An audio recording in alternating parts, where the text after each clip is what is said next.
Hey guys. So here is what we are doing this week. Now that we have practiced looking at an already created found poem, now that we have looked at creating our own found poems, now we are going to look at a writer who created a found poem off of something that she wrote. And what we're going to be doing is we're going to be using metacognition, thinking about thinking. So we're going to be looking at how this writer thought about creating her poem. So I would like for you, especially if you are one of my remote students, I would like for you to take this step by step, and I've tried to give you a play by play on this sheet so that you read paragraph one of the lottery. This can be located in one of two places. One, I have connected this piece on your module, or two, if you have a copy of Pivotal Words and Phrases, which is the new book, and you have asked me for that, I provided it, it's in there. So I would like for you to read paragraph one of the lottery. Look at some unfamiliar words because some of them are going to be really big. Go ahead and define those. Once you look at those big, massive like words and how they are used, I would like for you to restate Wordsworth's definition of poetry, but use your own words this time. Then I would like for you to read paragraphs 2 through 5 and answer questions along the way. If you are my Thursday, Friday students, you know that my expectation is all of this piece right here and this piece on the second page has already been taken care of. Now, for everybody, especially for my remote students, when you get to the third slide or the third page of the handout, you are going to see the evolution of lottery. So you're going to see three separate versions: the journal entry, draft two, and the final draft. When my students are sitting in my classroom with me, they are going to be reading these with group members. For my remote students, I would like for you to have a version that you can hear read out loud to you. So I'm going to do that right this second because poetry is designed to be read out loud. So here is what journal entry draft two and the final draft of lottery all sound like.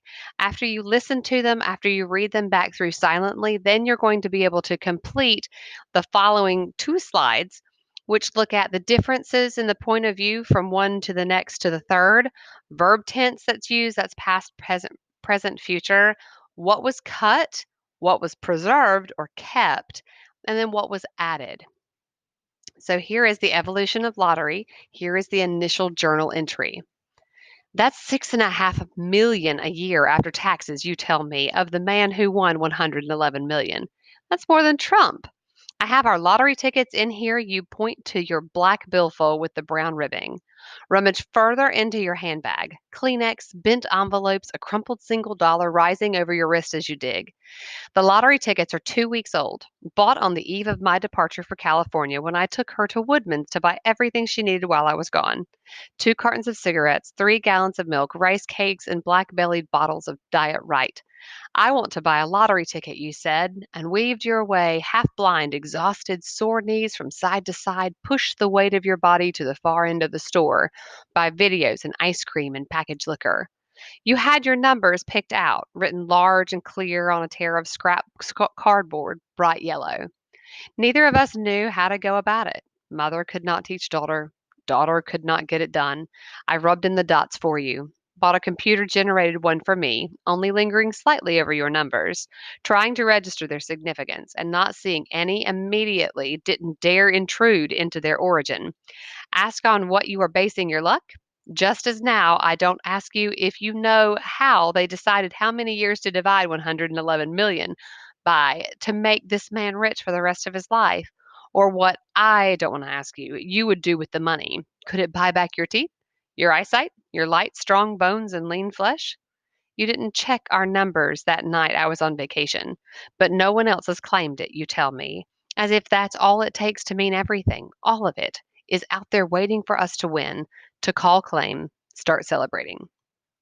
So that's the initial journal. Draft two of the poem Lottery. Everything you would need the week of my vacation could be found at Woodman's: 2 cartons of cigarettes, 3 gallons of milk, unsalted rice cakes, and 6 black bottles of Diet Cola. I want to buy a lottery ticket. You added, and we've worn out, stiff kneed, half blind to the far end of the store near the videos, ice cream, and packaged liquor. Neither of us knew how to go about it. You had already chosen your numbers, written in large cursive on a tear of yellow cardboard. I fumbled, rubbing in the dots for you, lingered slightly over your numbers to register their significance, but found none. You did not check the ticket while I was gone, and look for it now in the depths of your purse. Kleenex, envelopes, a dollar bill rising over your wrist as you dig. That's 6.5 million a year for life. You think of the man who won last winter, and I do not ask how they figured the number of years in his life, nor do I ask what you would do with the money. Buy back your teeth, your eyesight, light bones and lean flesh. Buy back the Tennessee summers you played squirt guns with us and caught fireflies we could sell to science for 30 cents a hundred. No one else has claimed it, you say, as if that alone makes everything possible. And all of it is out there waiting for you to start up this celebration. All right, that is draft two. And here is the final draft of what she has dubbed a poem called Lottery. Everything my mother needs can be found at Woodman's. 2 cartons of cigarettes, a gallon of milk, unsalted rice cakes, and 6 black bottles of Diet Cola. I want to buy a lottery ticket, she adds and weaves stiff-kneed, half-blind to the far end of the store near the videos and packaged liquor. She has already chosen the numbers, written them in large cursive on a scrap of yellow cardboard. Neither of us knows how to go about it. I fumble, rubbing in the dots, lingering slightly over her numbers, but find no significance. That's 6.5 million a year for life, she says of the man who won last winter, and I do not ask how one figures the number of years left in his life. Nor do I ask if she will buy back her teeth, eyes, strong bones, and lean flesh, buy back the summer she played squirt guns with us and caught fireflies I could sell to science for 30 cents a hundred. No one has claimed it, she whispers, as if everything is still possible. Okay, so those are the 3 versions, the evolution of lottery, step by step by step. Now that I have done that, your next step will be to look at the differences in the progression from the journal to draft 2 to the final version of the lottery, from the point of view, verb tense, what was cut, what was preserved, what was added. After you do all this, and guys, you have all week to complete all of these different assignments. So please don't feel like you have to do it all at once or all in one day. I suggest taking it little bit by little bit, and then you'll have it all completed in a week. Then you read the paragraphs 6 through 25. Please listen for the why, the choices that she's making. You are going to create a paragraph for me where you look at just one choice she made. Just one. So you're going to pick the one choice that she talks about that you find the most interesting. And again, look for her why. Read through these various questions. Down here, I have provided 2 different topic sentences that you can use. What do I mean by that? I mean, I would like for you to take one of these 2 sentences here at the bottom, fill in the blanks to it, and copy this to the top of the next page where the lines are.